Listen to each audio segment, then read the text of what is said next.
What up, y'all? Appreciate you showing up, hanging out, listening to my dumb ass. Like and subscribe.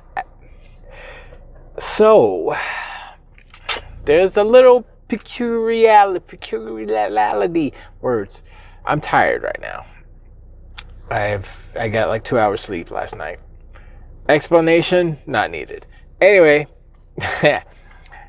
so I'm looking at Twitter. Digital Foundry did an unboxing. I talked about that last video.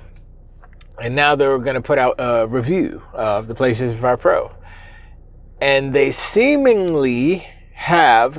they have taken it down. I guess it was up for a little bit. They took it down for revisions. And I'm like, why would they never, I don't remember them ever taking a video down for changes, right? Like, why would they do that? And so I'm thinking, like, why would they do that?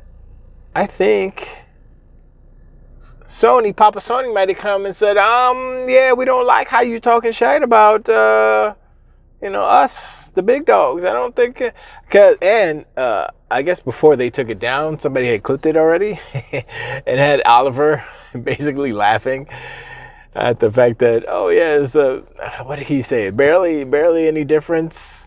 If you want to spend $700 for that or something, and he said it was quite remarkable, and not in a good way, you know what I mean. And also the main thing I think we can take away from what he had said was Final Fantasy 16. I think it was 16. Was it 15? It might have been 16. Whatever. One of those Final Fantasies, and he said that the frame rate was at the 60 frame mode was not 60 frames. It was 50 something, 50 in the 50s, mid 50s and such. And it was struggling to make it in the actual scenes that matter, the combat scenes, which is where they do those kind of tests and benchmarks against each other. And so I'm sitting back and I'm like, okay, the whole purpose of this machine is to get better performance, right? And it's not giving you better performance. And they're like, oh, well, you get the performance mode and the quality mode together. But when you do that, you get not good performance. You don't get 60. Everyone was like, yo, 60 is the thing. 60 is what it's going to be. Donkey Unicorns Under Pony, 60-60. Oh, it's playing Xbox games better than the Series X, blah, blah, blah. I mean, we'll see. I don't know. Maybe this is what I would do if I was Microsoft and Xbox. I would optimize for, of course, the console that you own, the Series X and S, and just throw it on a PlayStation, brute force it, just like they did to Xbox. Just like everybody else did to Xbox, you do to them. All's fair. Hey, you want to come into the big leagues, this is what happens. When you have the most powerful console, I mean, that's the thing I don't think that these console makers realize, or people in general realize.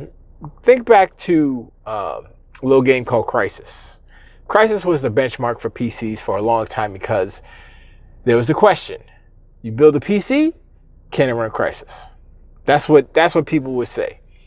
And now, of course, you have to realize that games back in it, like Crysis wasn't, I mean, it was made way above the latest spec. So it was killing all PCs.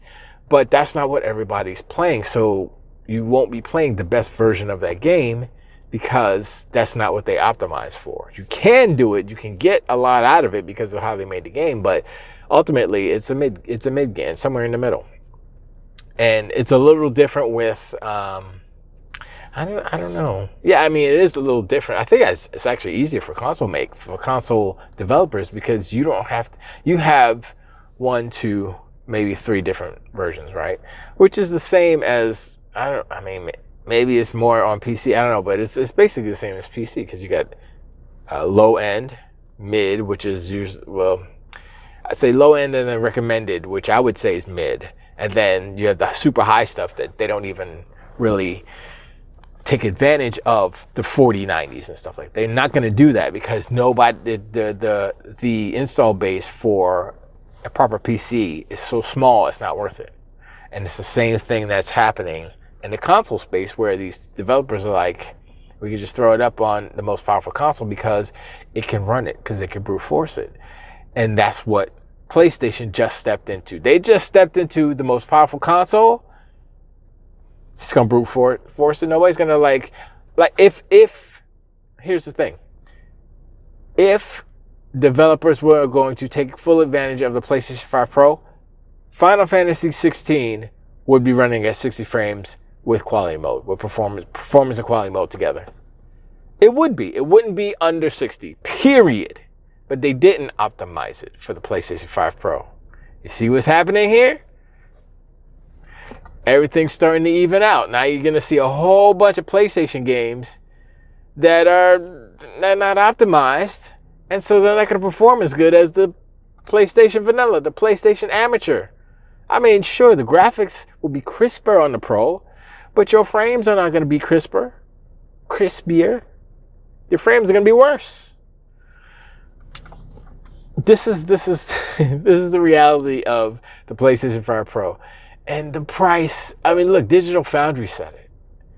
And they redacted their video, basically, to revise it. Now, here's what's going to happen. They're going to put out the new video, and people are going to know what parts were cut out. And it's like, oh, he cut out the laughing part where Oliver was making fun of the PlayStation 5 Pro's price. Oh, are they going to go back and revise the unboxing because they were making fun of that too? You know what I'm saying? So it's like, I really do think Sony had something to do a little bit with it. And they didn't like the slander, so they was like, nah, we can't be like that. And this is what's happening. So, I don't know. But anyway, that's all I had to, I just wanted to say, I saw that real quick. I just wanted to say what's up about that. But, you know, I mean, the PlayStation 5 Pro is like a Band-Aid on a wet arm. It's not sticking. That's a bad. The PlayStation 5 Pro is like a spare tire, like the little donut, that has like 5 pounds in it. It's like you can't use it. You're scraping on the, I mean, you'd rather mess that rim up than your actual rim, right? So it's a little bit useful, but ultimately, not really. The PlayStation 5 Pro is like an umbrella with holes in it. I mean, yeah, it's not quite working like how I wanted it to. That's not a good one either. PlayStation 5 Pro is like an 8K television for a blind man. I don't know about that one either. That one's a little weird. But I mean, what I'm trying to say is that it's kind of useless. For the masses, this is why it won't sell well. It's going to be, honestly, I don't know percentage-wise. I don't know. I don't care. It's not gonna make moves. It's not gonna move the needle for PlayStation. I mean, the only thing that it would probably do is push more people to buy the regular PlayStation. Maybe. And that whole refurbished program. You see how they came up with this, oh, this is a manufacturer open box, whatever they call it. Remanufactured consoles. Now it's $350, so they could get a price down to $350, closer to the Xbox. You see what they're trying to do? They're trying every trick in the book. And I would say they're losing money on those consoles more so than just a regular price console, because that console was supposed to be full price, wasn't, so they lost that money, right? They have to go back and fix it, which is more money. Then they sell it for less. So I would say they're losing money on those. But I think Sony is more concerned about install base than making money on these consoles. They're trying to with the Pro, trying to kind of close the gap on that stuff, but it's not going to sell. It's not going to sell. I mean, we already know it's not going to sell. And when you see a lot, like the majority of people saying, yeah, I'm not buying that. No, I'm not buying that. And then even when Digital Foundry is laughing at your console, that's not a good look, because millions of people watch them. And when they saw that, and it's on Twitter now, so it's too late. Even if Sony went to them and say, yo, take this out, or you don't get your money, whatever, I don't know, I'm just making that up. It's too late. It's already out there. The internet is a BI. It's out there, boom, it's gone. It's done. It's out there. That's it. So, anyway. I appreciate you hanging out, like and subscribe. Hit me up in the comments below what you think about the snippets. It's there on Twitter. Go to Digital Foundry. Not Digital Foundry. Who put it up there? Sean was showing it in some of his clips on his show today. But let me know what you think about the review. Sean says it's like a 7 out of 10 for the console, but I don't know. Maybe that sounds about right. So I think it might be a little bit lower, 6.5 because of the price. I don't know. But anyway, I appreciate, and I'll talk to you on the next one. Till the way.